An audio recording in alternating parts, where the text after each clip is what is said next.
मग गावात त्यांचे सगळे नातेवाईक होते, ते बोलावून घेतले आणि सगळ्यांना भेटले, मुलींना, मुलांना, सगळ्यांना.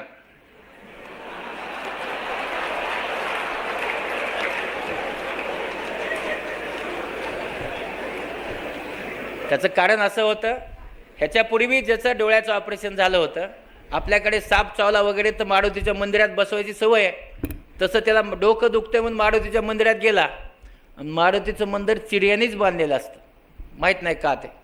त्याने ते चिऱ्याला डोकं आपटून घेतलं, हेड इंजुरी झाली आणि मेला. पण लोकांच्या डोक्यात काय, डोळ्याचं ऑपरेशन केलं तर म्हणून मेला, डोळ्याचं ऑपरेशन करून घ्यायचं नाही. मग हे शेवटी निघाले माझ्यावर. मी पुढे चाललो, हे मागही आलेत.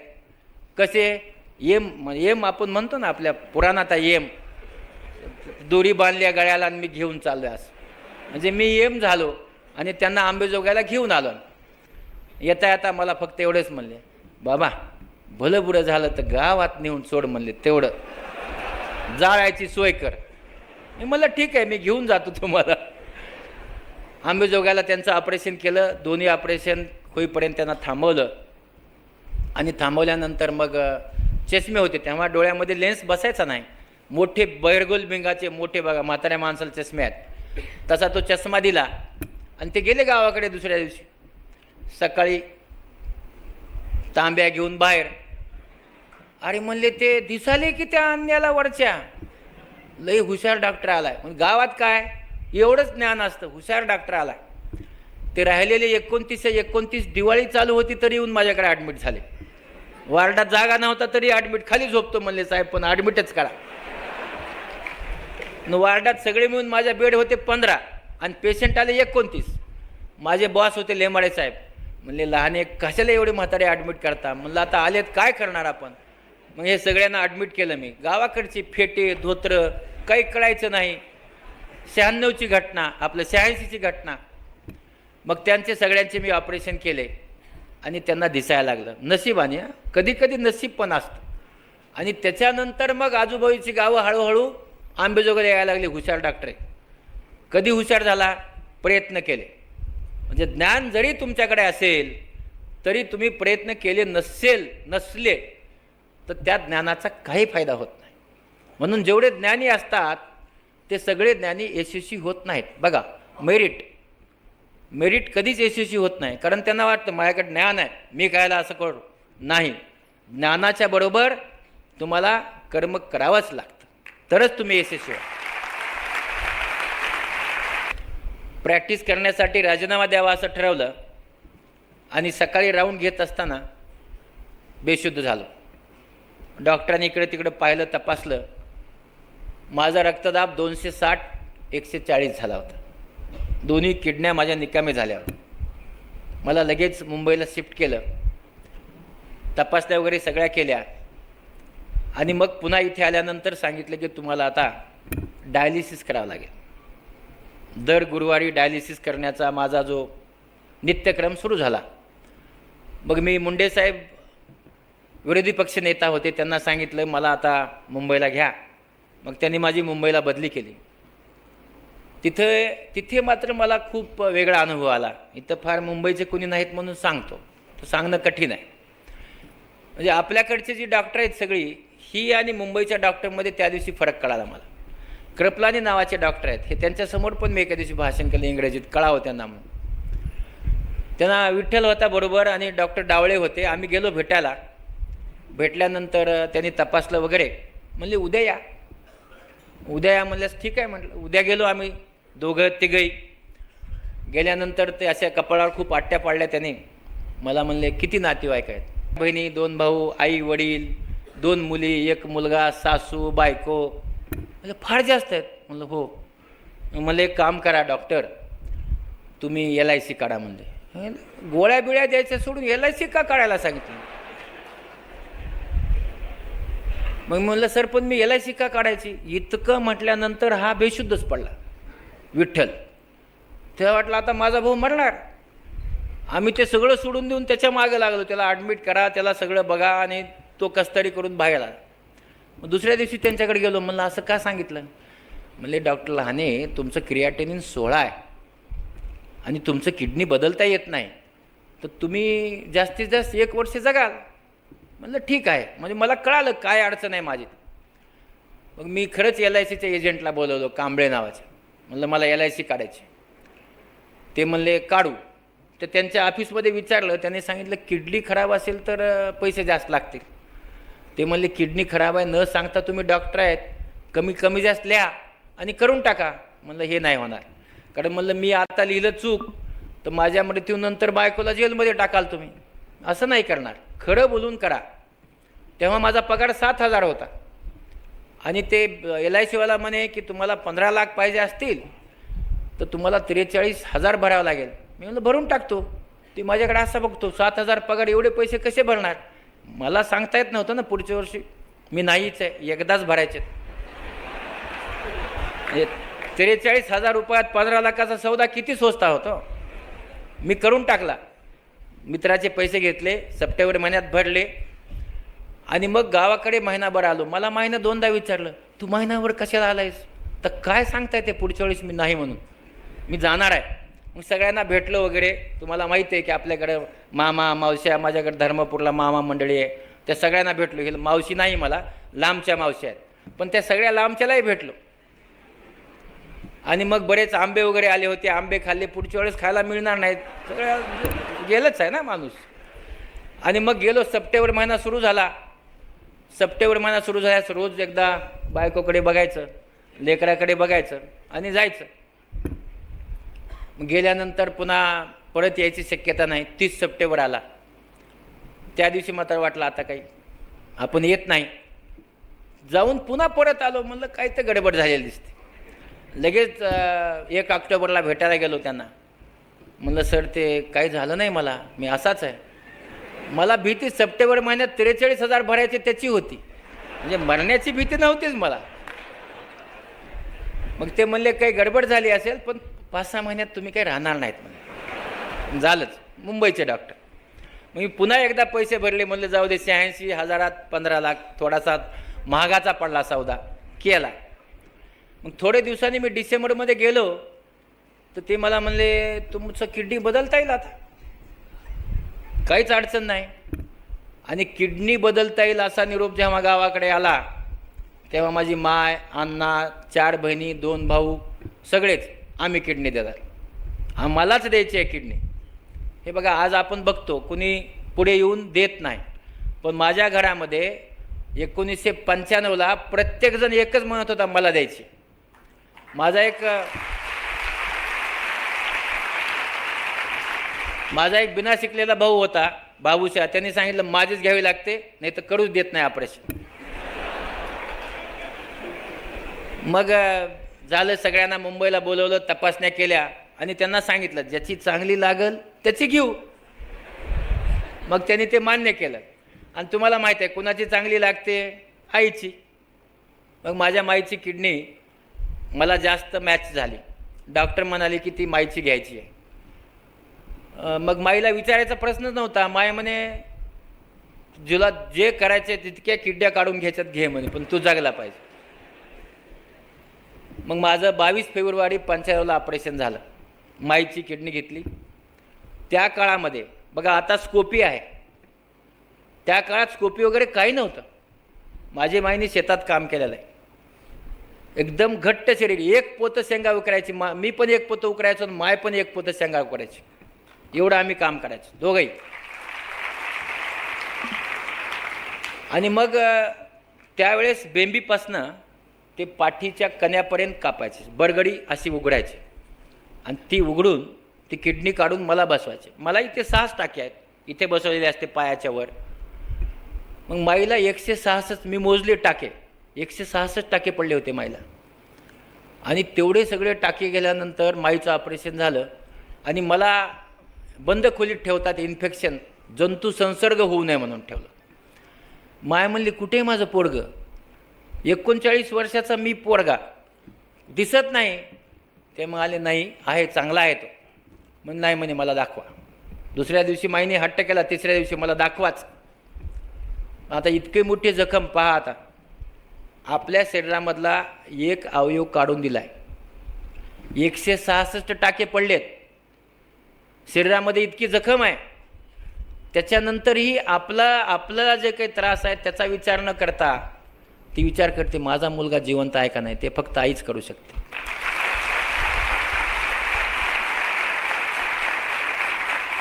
ही माझी माय तिसऱ्या दिवशी मला बघायला आली. मी पाहिलं तिच्याकडे, मला त्यांनी भेटू दिलं नाही असं ते धरलं होतं तिने. ज्या भागावर तिच्या दुखऱ्या भागावर जिथे टाके होते 166, आणि ती मला हळूहळू अशी बघायला आली. बघायला आल्यानंतर मला डोळ्यात माझ्या खूप पाणी आलं की आता माझी माय आलेली आहे. आणि त्या प्रसंगाला मग मी माईला असा हात केला. असा हात केल्यानंतर माझ्या माईला वाटलं माझा लेकरू जिवंत आहे. तिच्या वेदना शमल्या, तिचे हात खाली गळून पडले. तिला वाटलं मला असं वाटतं की तिला त्या दिवशी गगनात आपण म्हणतो ना मावेल इतका आनंद झाला आणि तिच्या सगळ्या वेदना शमल्या. ती परत गेली आणि तिला खूप आनंद झाला. तिला जेव्हा विचारलं दुसऱ्याने, ती म्हणली माझं सगळं काढून घ्या पण माझा तात्या जगला पाहिजे. त्याला आई म्हणायचं. माझ्या अंगात काही ठेवू नका पण माझं लेकरू जगलंच पाहिजे. म्हणजे आणि म्हणून प्रत्येकाची आई एकदा जन्म देत असते. मला माझ्या आईने 2दा जन्म दिला. आणि म्हणून मी ठरवलं की माझ्या आईला गावाकडे जाऊन असं कोणी सांगू नये की तुझं पोरगं खराब आहे. मग दुसऱ्या जन्मामध्ये फक्त समाजसेवाच करायची. कारण मुंबईच्या डॉक्टरांनी माझा तो सप्टेंबर महिन्यातच संपवलं मला, आहे का नाही. आणि मग मी असं ठरवलं की दुसऱ्या जन्मामध्ये समाजसेवाच करायची. आणि तिथून पुढे मग मुंबईमध्ये मी कामाला सुरू केलं. आणि कामाला सुरू केल्यास मी पाहिलं मुंबईमध्ये 30च पेशंट यायचे. अंबेजोगाईमध्ये 200 पेशंट येत होते. मग या 30 पेशंटच्या विभागाला मोठं करायचं. मग मुंडे साहेब मंत्री होते, डेप्युटी CM, त्यांना सांगितलं मला 10 लाख रुपये द्या आणि फेको नावाचं तंत्रज्ञान जे आपण आज ऐकतो ते 10 लाखाचं मशीन घेतलं. त्याच्यावर मी ट्रेनिंग घेतलं. इस्रायलला गेलो, त्याच्यावर ट्रेनिंग घेतलं आणि हे मशीन मुंबईमध्ये सुरू केलं. मी जेव्हा नेहमी सांगतो तर तुम्हाला मी सांगतो मला हे मशीन किंवा फेको मशीननी चांगल्या शस्त्रक्रिया का करता आल्या.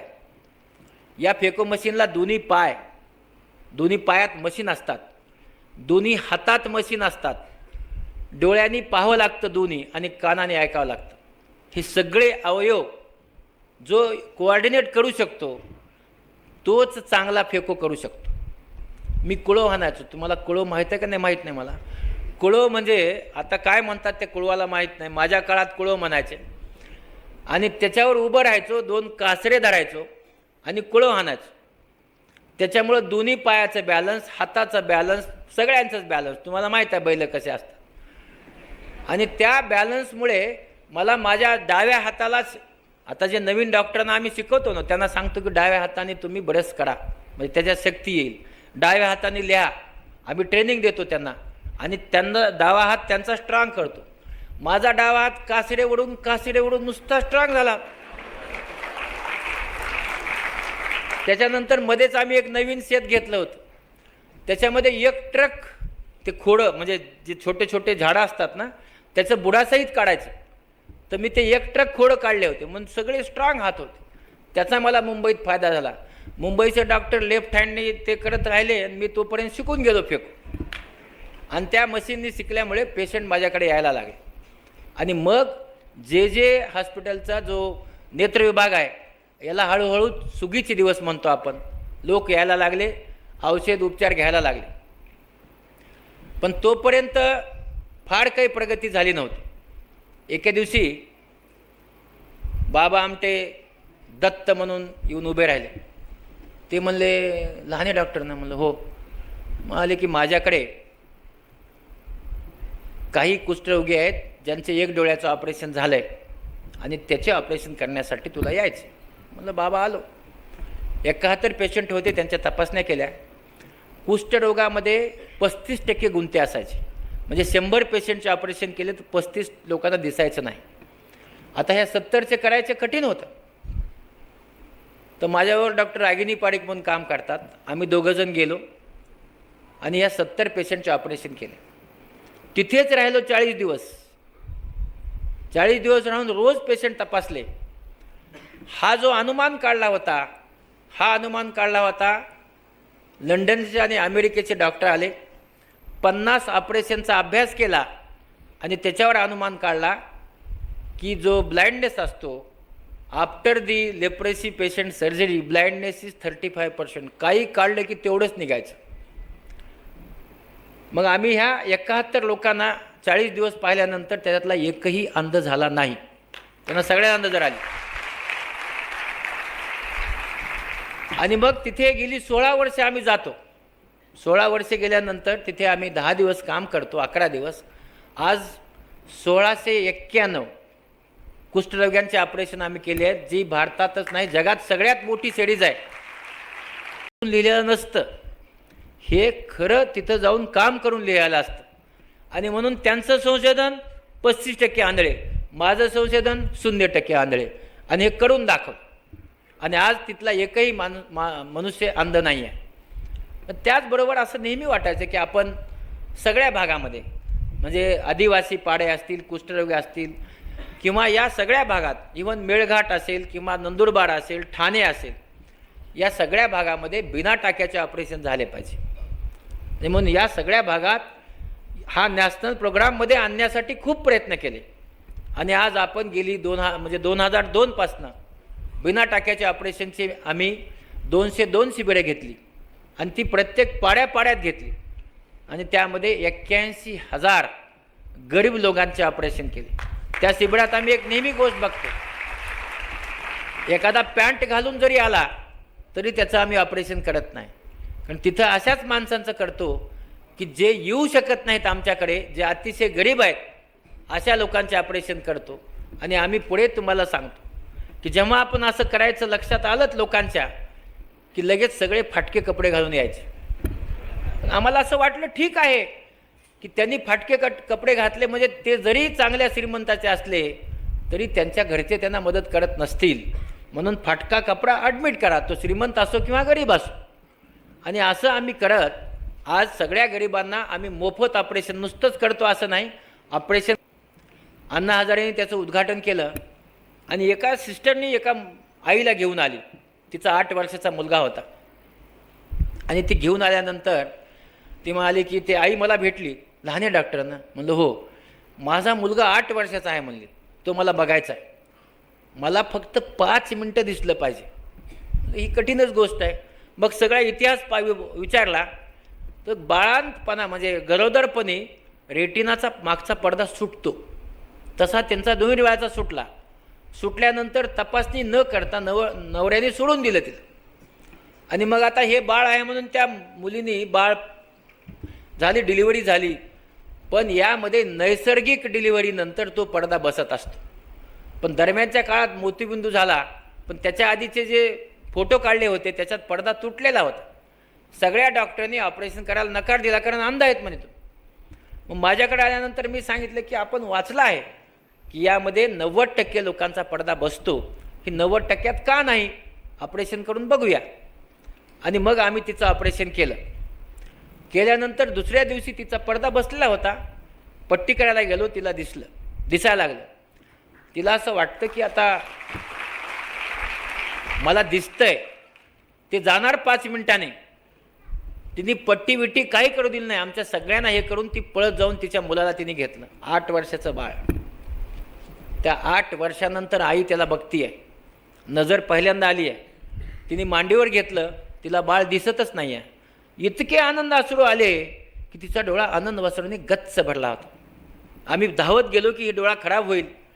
आणि मग माझ्या डॉक्टरांना सांगितलं की तुम्ही कॉटन घेऊन या. मग तिचे मी डोळे पुसून घेतले, तिचे ते पाणी काढलं.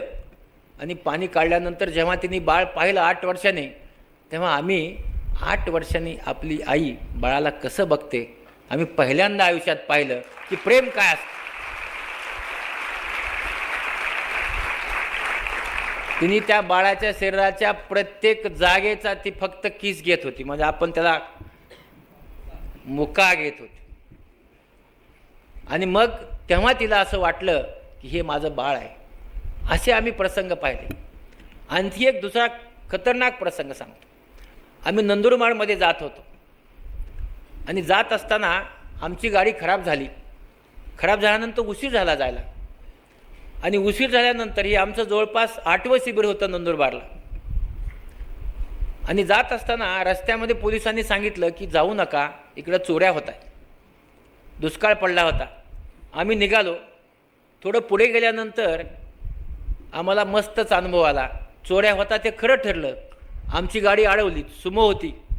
अडवल्यानंतर मी सगळ्यांना सांगितलं आपल्याकडे जेवढं आहे ते द्या. त्यांना एक विनंती केली, बाबांनो फक्त मारू नका, ही गाडी आहे, हे सगळे घड्याळ वगैरे कपड्यासहित घेऊन जा, फक्त मारू नका.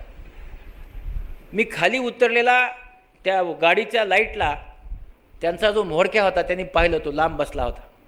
त्यांनी पाहिलं, त्याला असं वाटलं हे लहाने डॉक्टर आहेत. तो धावत पळत आला आणि आल्यास म्हणे, साहेब तुम्ही का? म्हणलं हो, माझं ऑपरेशन तुम्हीच केलं ना म्हणे.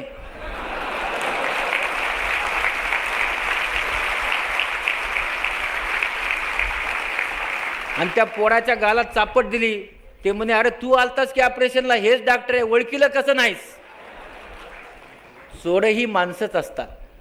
आणि त्यांनी नुसतं तेवढंच नाही केलं, त्यांनी सांगितलं साहेब पुढे एक टोळी आहे, मी बरोबर येतो तुमच्या.